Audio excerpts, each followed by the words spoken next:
Next on MLR Weekly, USA Rugby and New York Ironworkers star Chance Wenglewski. A righteous recap of last week. A perfect preview of what's ahead from Bryan of America's Rugby News. And Major League Rugby headlines from Rugby Morning's John Fitzpatrick. Rugby Wrap-Up's MLR Weekly brought to you by Sheehy Auto Stores. It's easy at Sheehy. The Pig and Whistle, New York City. The world's best rugby pub. And Lean and Limber, stretching your way to a healthier lifestyle.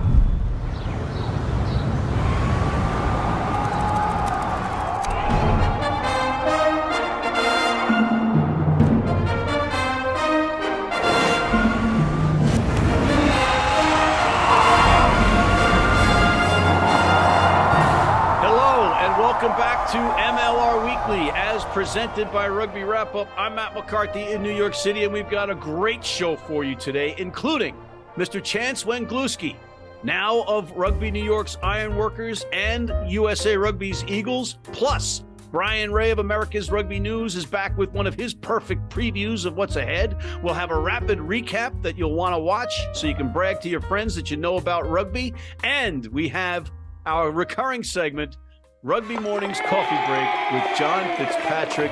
John, welcome back. What news, John? Hello, Matt. And in this week's edition of Where in the World is Billy Meakes? It just doesn't have the same melody as Carmen Sandiego. But my sources tell me that Billy Meakes is in Chicago, checked into SeatGeek Stadium, and could play for the Hounds in round 4. All right, so I guess the big question is, where's Waldo Meakes? Next! Player milestone, San Diego Legion winger Mikey Teo became the 30th player in MLR history to reach 50 appearances. Matt, do you know who the 31st player will be? I don't, but I can tell you who I know it won't be. Matt Truville, the current sideline/color commentator for Major League Rugby and former Houston SaberCat. Next! Let's move on. The New England Free Jacks announced the return of back rower Jesse Peretti. You may remember that Peretti went back to New Zealand to play in the NPC in the MLR offseason, was not expected to return to the Free Jacks, but yet he's back. A great addition for the Free Jacks who came off a bye week. Another big addition in that pack for a very formidable Flapjackals side. Next! Hey Matt, I won this week in the Fantasy Rutgers Fantasy MLR competition, but how did you do? Well, John, hats off to you. Again, we are just humbled to be amongst you greats. And the fact that we're still leading the league and at the top of the table is really humbling. It's really very, very humbling. So in your effing face. Next! That's all I got. All right. Thank you, Mr. John Fitzpatrick of Rugby Morning's Coffee Break. Before we bring in our special guest, Mr. Chance Wenglewski, let's look back before we look ahead. What a weekend it was in Major League Rugby. In Atlanta, the Rattlers uncoiled against the NOLA Gold, who looked very good in the first half. And for those of you worried that New Orleans players were cheering for an Atlanta try, be rest assured, it was Rattlers players in yellow bibs. You are welcome. While the visitors did play well once again, they were victimized by the big play. Atlanta stormed back to win as New Orleans faded in the second half. Who was the first person to ever put points on the board at a Chicago Hounds home game? You guessed it, Mr. Luke Carty. And he likely should have added more in penalty goals as Chicago came up empty going for the corner and ended up blowing a 10-point lead to a solid and surprisingly good on the road Utah Warriors team. This hard-fought battle before a raucous SeatGeek crowd only left the crowd disappointed with the end result.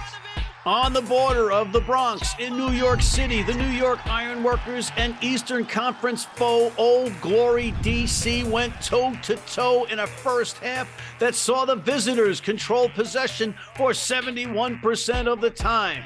But New York's depth and 3 tries from Jack Hyten prevailed in the second half as the home team went on to cruise to a big victory. In Houston, at the Cat's Meow, trademark, the battle of the 2 unbeatens between the SaberCats and the visiting San Diego Legion did not disappoint. Indeed, Houston forgot they weren't playing touch as San Diego's Christian Poitevin took advantage of no tackling and scored the first try. And that was the first of 4 tries by the visitors, including one created by a nifty offload from Isaac Ross and finished by try-scoring machine Nate Augsburger. But it was the SaberCats clawing back with tries of their own, including the game winner in the 78th minute, basically in the same spot as the first try of the match. Whew. Can't wait to see the rematch in San Diego later in the season. The Seattle Seawolves went down to Dallas for their first road match of the year. The teams held each other scoreless for the first 9 minutes until Seattle's fast and furious Farmers, Dan Creel and J.P. Smith, hooked up on a highlight reel try.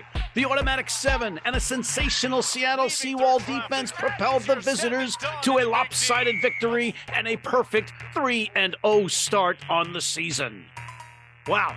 Okay, let's collect ourselves and come back after this with Mr. Chance Wenglewski of Rugby New York. Selling or trading in your vehicle? Sheehy makes it easy. With Easy Trade, start online or visit us in store. We want your vehicle, and we'll give you up to 125% of KBB value. It's easy at Sheehy.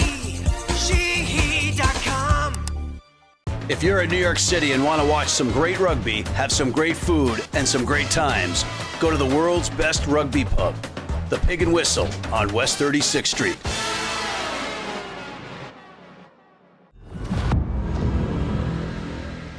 And we are back with the man they call Chango, Chance Wenglewski of Rugby New York's Ironworkers and Team USA. Chance, great to see you. Good to see you, Matt. How you doing? Wonderful now that you're with us. You are the Terror of Tulsa, as known in many corridors of the United States. But here in New York, you are an iron worker, and you had your work cut out for you this weekend against a formidable opponent in Mr. Herrera of Old Glory, D.C. Can you tell us what that was all about? No, yeah. I think kind of leading into the match, we knew that he was coming in. We weren't sure when, and then sure enough, he popped up on the roster. And, seeing that, his resume is quite impressive. I believe he has like 40-plus caps with Argentina, has been seen at 2015 World Cup, and has played some top-tier rugby. So, I knew my hands were full with him, and I knew that it was going to be a great opportunity to put, strength and skill to the test. And, at the end of the day, it was a great matchup, and he didn't disappoint. Like he was a good scrummager, and I was very pleased to scrum against him. I think it was a great opportunity for me to continue to improve my game, and hopefully he probably felt the same way. Maybe he was a little bit surprised, at the end result. So at the end of the day, it was a great experience. I want to say he's probably close to 50, 60 pounds heavier than me. So it's a little bit of David and Goliath there, but at the end of the day, work together as a team, and it's not just one man in the scrum. It's 8 guys against 8. So it was a beautiful contest. He's definitely a specimen, to say the least. He's about 6'5" stature, and I was expecting him to be a little bit more chubby, and the man is fit. The man's thick, and he's big. So I know the fans are gonna be real happy to see him. When they play at home in DC. But yeah, he put on a good show, and it was good. I interviewed one of your fellow wrestlers and fellow front row guys, Jack Iscaro, last week on this show, and I asked him a question about the international players and the experience of playing against them. What's your take on that? So, because there are the people out there that have the opinion that the MLR, Major League Rugby, should just be, developing American players. And, you can argue, so you can make that argument, but I make the argument that you guys are going to get better playing with international talent. No, yeah, I couldn't agree more. Honestly, it's like, Americans playing against Americans playing in the U.S., but, you bring in some, guys like Herrera, from Argentina, who's, like I said, multiple cap player for his country. And you bring in a lot of the other guys with massive resumes as well. Playing against these people, it challenges, us American fellows, and it makes you excited for the opportunity at the end of the day. So, for me to scrimmage against someone with his caliber of, and his resume, like I've already said, it gives us, confidence moving forward that, we are capable and we will continue to grow as American athletes and American rugby players. So, for me, like, and Jackie, it's an honor to play side by side and obviously against them as well, because at the end of the day, it's only going to continue to improve, American rugby here in the States. So I think it's what needed in the league right now. And I think personally that it's only going to continue to grow. All right. So what's your favorite thing about playing with New York? Because you're a guy, you grew up in Oklahoma. So this is, you're living in Jersey City. You're playing in Mount Vernon in the Bronx. You're right here, smack dab, getting the urban experience of New York, of being a New Yorker. It's fantastic. I'm like I said, being from Oklahoma, being from the quote unquote flatlands, as I like to call them. It's definitely a step up as far as, culture for me.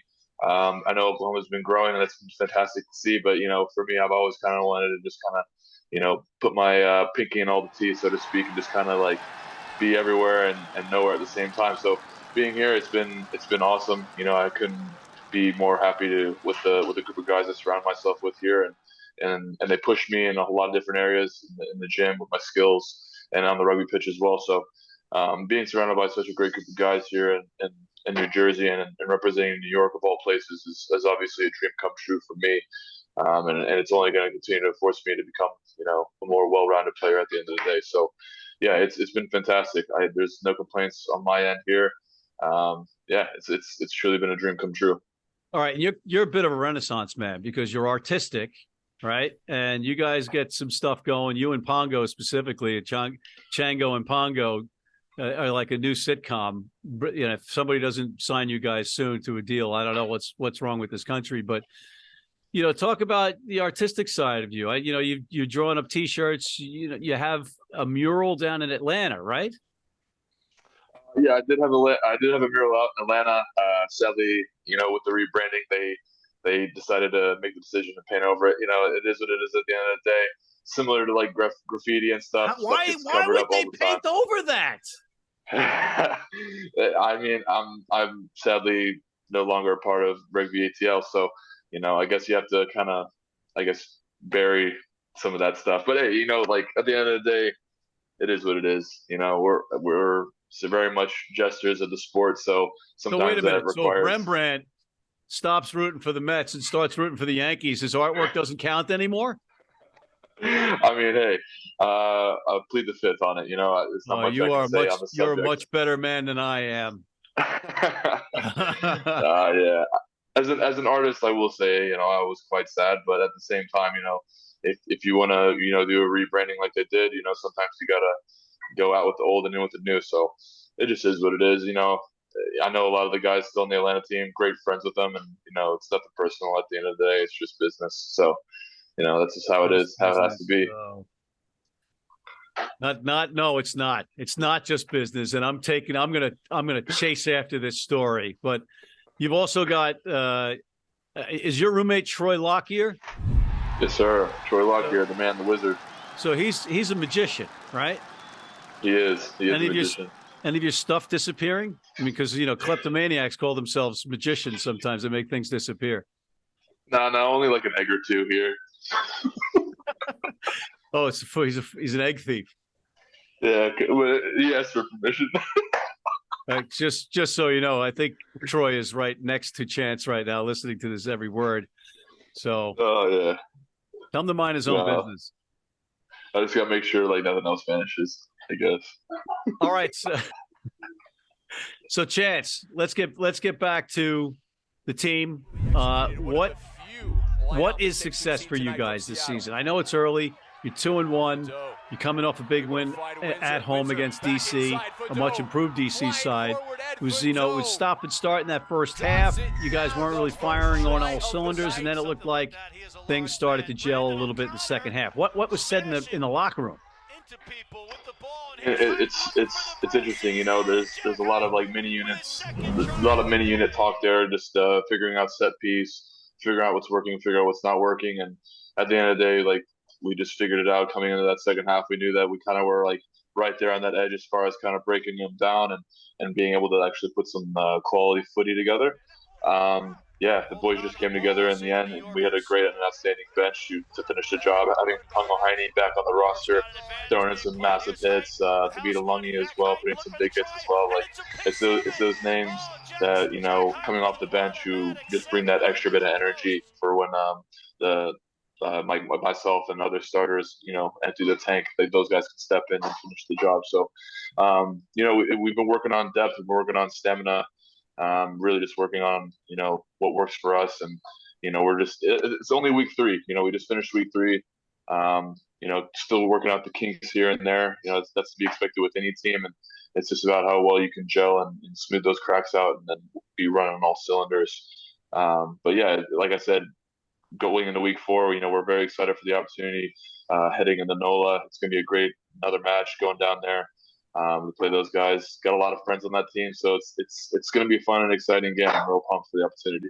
All right, Chance, we're basically out of time, but I gotta find this out for my own sanity. You've been here in New York for a while. It's going to be a little lightning round. Mets or Yankees? Yankees. Knicks or Nets? Nets. Rangers or Islanders or Devils? Rangers. You hurt me. You hurt me with the Yankees. I'm sorry. Hurt me. Sorry. I got a picture. I think one of my first baseball games was seeing the Yankees. I couldn't see because my vision's pretty bad. My dad gave me his glasses. I was able to slap on his glasses. I was like, so this is what everyone else can see. And yeah, that was like, so I got to see clearly for the first time at a Yankees game. So I think that's kind of fall in love with that at that point, And one could argue that you weren't really seeing clearly. Because that's very true. It's very fair. One could argue philosophically you weren't seeing clearly, specifically when you're talking to a Mets fan, a tortured Mets fan. But you know what? If it's okay with anybody, for me, it's okay. You're okay. All right. You're an organic kind of guy. You're not one of these fake, whatever, foreign guys wearing a Yankee hat. So. Fair enough. No, I appreciate that, Matt. Truly, thank you. All right, Chance, thank you for making our program that much better. Pleasure's all mine, good sir. Much love as always. Right back at you. Mr. Chance Wenglewski, ladies and gentlemen, the budding star of Rugby New York. We'll be right back.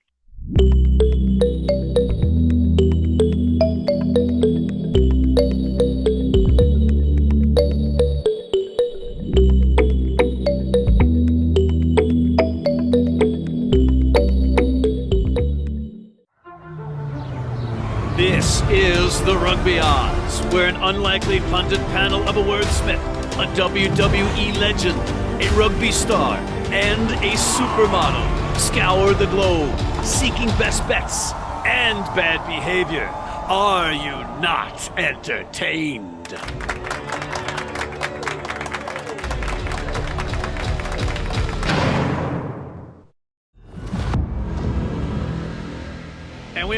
And we are back with the great Bryan Ray of America's Rugby News. Bryan, I love the hat, the shirt, and the background. You're in the Windy City.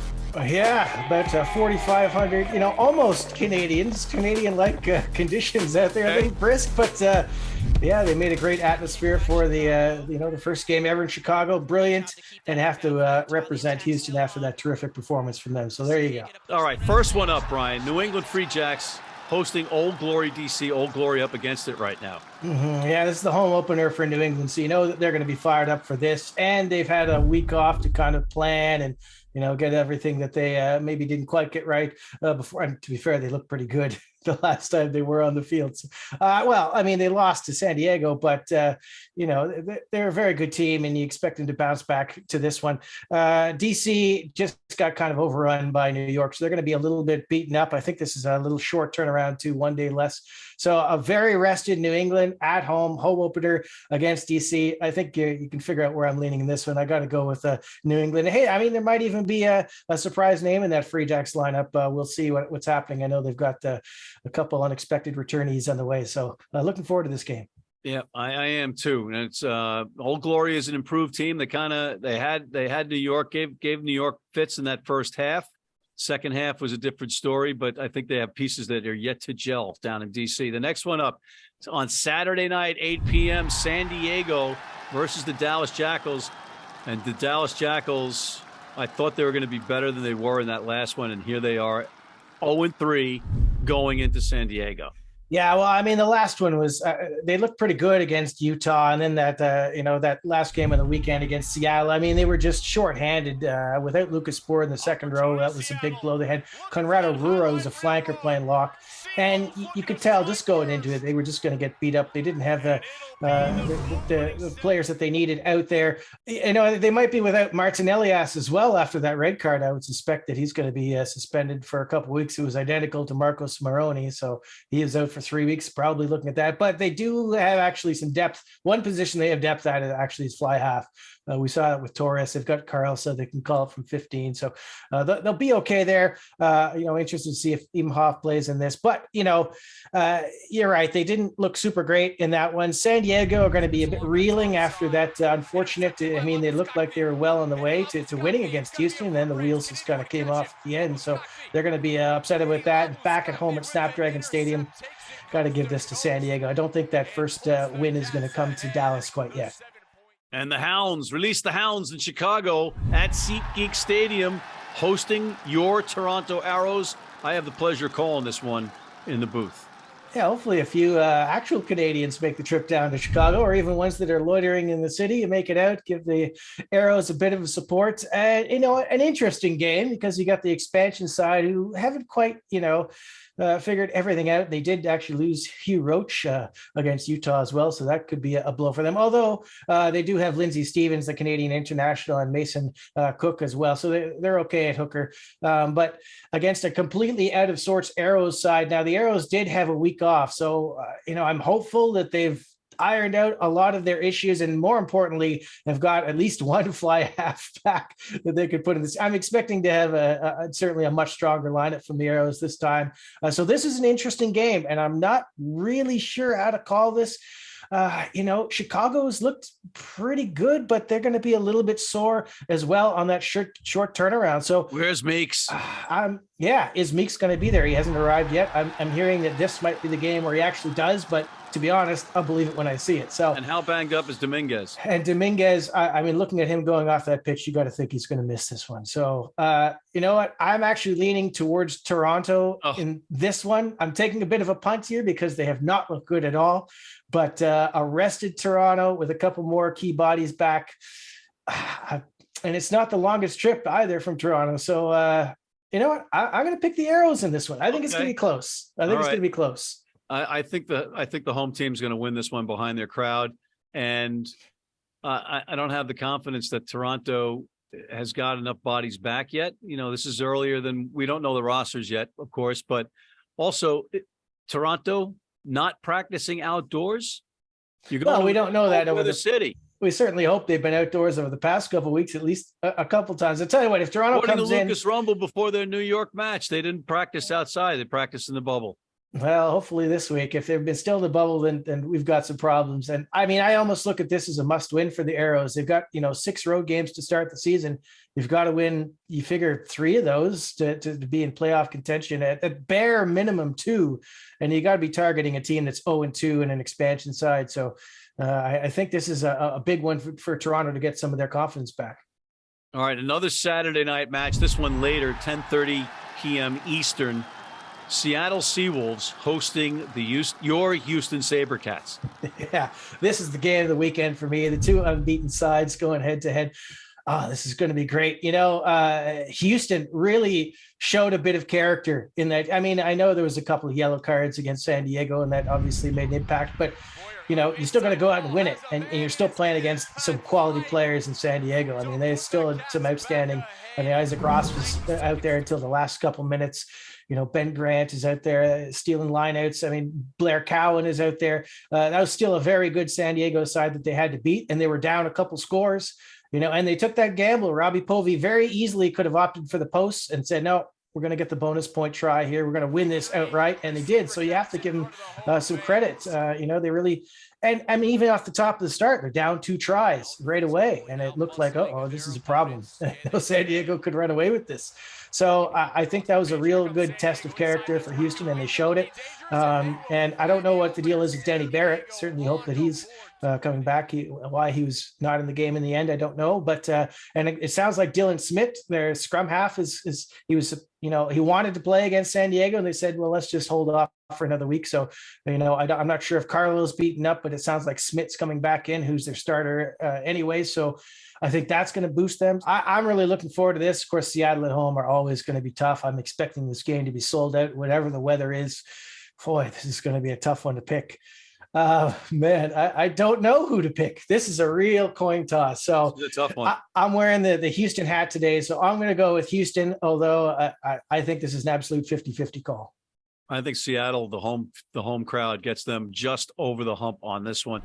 Then NOLA Gold hosting the New York Ironworkers. Bryan, will NOLA, Toronto, and Dallas be a collective 0-11 after this weekend? Jeez, I hope not. Hopefully one of them gets a win, but it's a possibility. You have to say, I mean, NOLA looked in that ATL game for 30, 35 minutes. It was like, here we go. This is the NOLA that we thought we would be seeing this season. And then it just completely fell apart. It was the same thing, just making their, making it tough on themselves, making bad mistakes, missing tackles. And I don't know what their answer is. They've got to sort something out, though. They've got to figure it out how they can get an 80-minute performance in, because it's not happening right now. So it's really, really tough. Even though NOLA are at home, they did look much better in that first half against ATL. Again, second half was just so bad. So how do you pick NOLA against a team that just absolutely throttled DC, who some people actually picked to win that game? We're thinking, hey, DC are going to be in this, and New York to say, hey, wait a minute, we're the defending champs. Are you trying to stoke the fire between Doug Coyle and John Bradshaw Layfield? Is that what you're doing? Stir up anything that's already been stirred. We have to keep this going as long as possible. I guess. Play those chips while they're hot. I gotta go with New York. I mean, they just looked dominant in that game against DC, and even with this couple, yellow card to Walden and then the late one to Pongo, you got to go with New York against NOLA, because NOLA just haven't shown us an 80-minute performance yet. So I know that's kind of crazy that I've picked Toronto to win when they haven't shown us anything either. Right. But so I don't know, make of that what you will, but I'm going to pick New York on the road. All right, final question before I let you go. What's the surprise team of the league so far for you? The surprise team of the league? I don't know if you can call Houston a surprise, or maybe a little bit. I expected them to be good.